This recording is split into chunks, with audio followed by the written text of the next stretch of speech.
I wasn't intending to put this model up yet. I've got others that I'm halfway through, but I got ill and this one was done, so I'm going to put this up, despite the fact I'd rather have the longship up, and a monster. There we go. I think there's going to be a bit of a series of these simple, lovely, doesn't matter whether they're old or not, but just simple, lovely, joyous models to make. And this time we have the Joseph Stalin IS-3, or JS-3 rather. Depends which, what's the word, type font you might use. Shame about the light bulb issue. Anyway, there it is. What a wonderful model, and I think this was the second model tank I ever made. And then I gave it a wide berth, probably because it was so simple, it was unbelievable. But I started to realise what an incredible design this tank had. So I went back and bought another one, made that, and to be quite honest, made it a bit better. Let's hope I can make this better still. Skill level 2 on the Earth, skill level 1, like, you know, clip together brick things probably. So nostalgia, Cold War, and genius. Let's have a bit of that. Not my genius, genius of the designers. And simplest of simple instructions. 4 panels, two of which have almost nothing in them. Number 1, lots of wheels. I saw that and I had a flashback of horror. Then I seem to remember wrestling with that bit as a kid. It was all a bit lacking a cornerstone or keystone.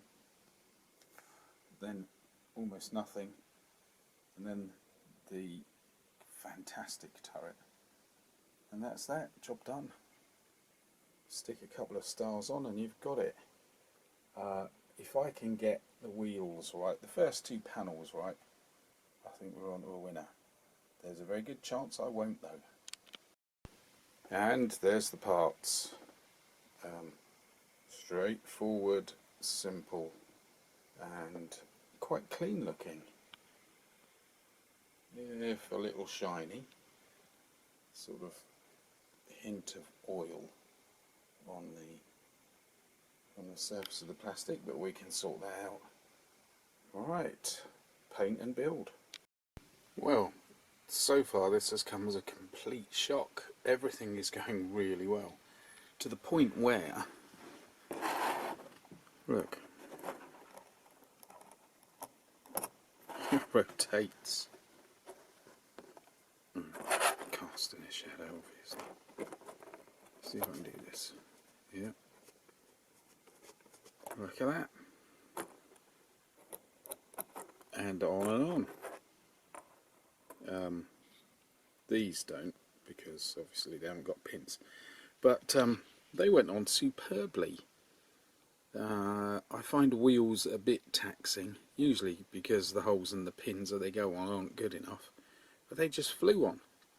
Admittedly, 2 of them flew off when I moved it slightly and they shot across the room. But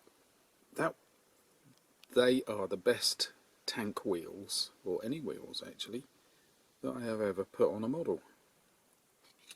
Somebody tidied up that mould, didn't they? And then, of course, while they were drying, I did other things, and we're nearly there. So I've just got to battle with getting the hull together. That's another one of those tricky things. And then even out the different shades of green. I mean, really, they're not painted, they've just caught some spray off some of the other bits. Same goes for the gun, it's got a bit of black on it. So, yeah, hull, then even out the colour. What a really good model. So far so good. We'll see. Right, so the camera's devoured more shots. It was just 2 because it's so simple. It's throwing itself together. The first one was basically about the wheels. They were the best wheels I have ever encountered. Every single one of them slipped on without a problem. Beautiful. And the rear wheels usually bend. So I left them for a couple of days and then put the tracks on. And they still bent. So things started to slide. But I'd lined everything up just right. Put the back plate on and it didn't quite line up.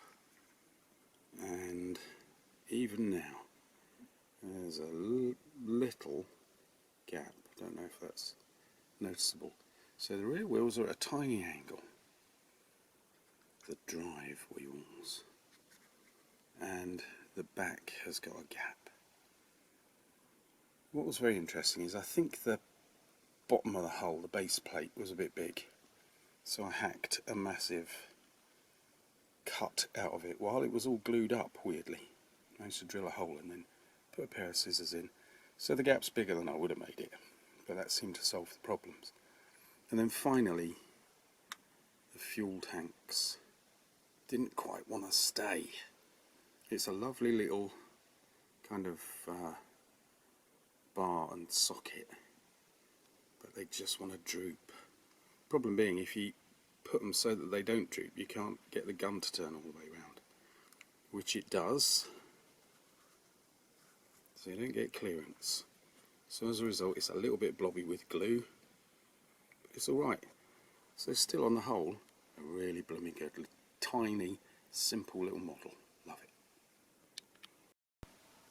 And it's done, and I like it. There were the problems with the back, and there was my miscalculation, I suppose, with the fuel tanks. But apart from that, it's superb. Those little problems make me want to do it again.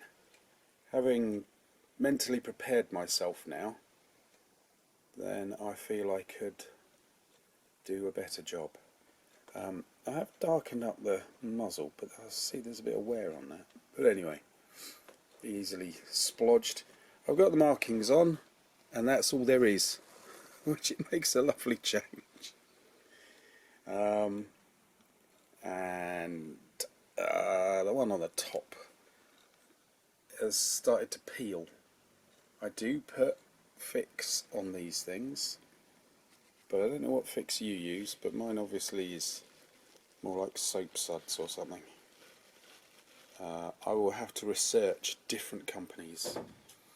Now I've popped this one in a field. I know on the box cover it's driving through probably a Hungarian city, but with a gun that long, my goodness.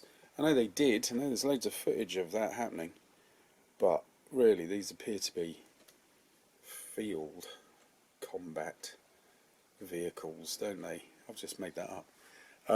They really do seem to be all about long range and big tactics, which is very impressive. I'm really impressed by this vehicle. It is an incredibly well worked out thing. I know it had lots of little flaws and nothing's perfect, but really quite a fascinating bunch of concepts at play there. Here we go. Come on, up over the hill.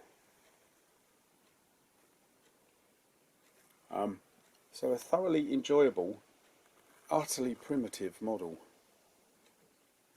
and well done for all involved. So yeah, I suspect I'll be getting another one of these just to iron out those little bumps, and because I think it's a fantastic thing. Truly splendid.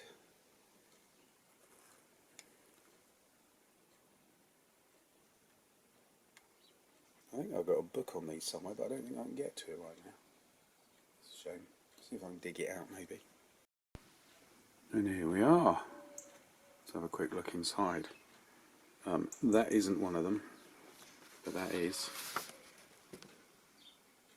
And the wonderful frying pan turret. So this is Osprey New Vanguard IS-2 heavy tank 1944 to 73. so variations thereof. Stephen J. Zaloga and illustrated by Peter Sarson. And a good book it is too. So this here book says the tank was being designed in 1944 and was sort of having rushed production to get it into combat with the King Tigers, to see how it went, I suppose.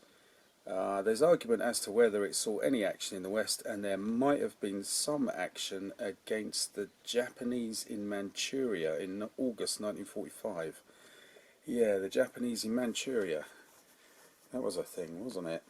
The hull and turret configuration of the IS-3 were enormously influential for their sleek simplicity. In the Soviet Union, the shape was adopted on later Soviet medium tanks such as the T-54A and became standard until today, which I think is the 1990s.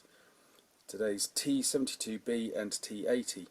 In the West, the shape influenced designs such as the American M48, German Leopard 1 and French AMX-30. And then it goes on to say it had a troubled career, largely because it was rushed. The design had been pushed into production much too quickly. Large numbers of these tanks were sidelined with mechanical problems. That is so often the case, even down to cracks appearing in welds in the front of the hull.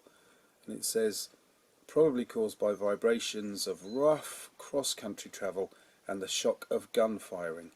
From 1948 to 52, efforts were made to correct it. Production of the IS-3 lasted until 1951 at Chelyabinsk, by which time about 1,800 had been manufactured. Well, that's not bad. It's a shame that such a brilliant tank was rushed. Hopefully the later models were not quite so messy, because it really is, as they say, sleek. Accidentally, I've nearly captured that coastal defence unit, so rather dilapidated and sunk in the ground, but coastal defence gives you an idea of the range of the thing. Right, before I get any more annoying with my tampering, because I'm doing my own head in, I will say thank you for watching, and I hope this little intrusion into my plan works out okay. So yeah, thank you for watching. I hope you had a good Christmas, and New Year is looming, or has even happened, depends what other problems crop up, doesn't it? And stay safe, look after yourselves, and enjoy. And come back another time to see what's going on. So, as usual, thanks again.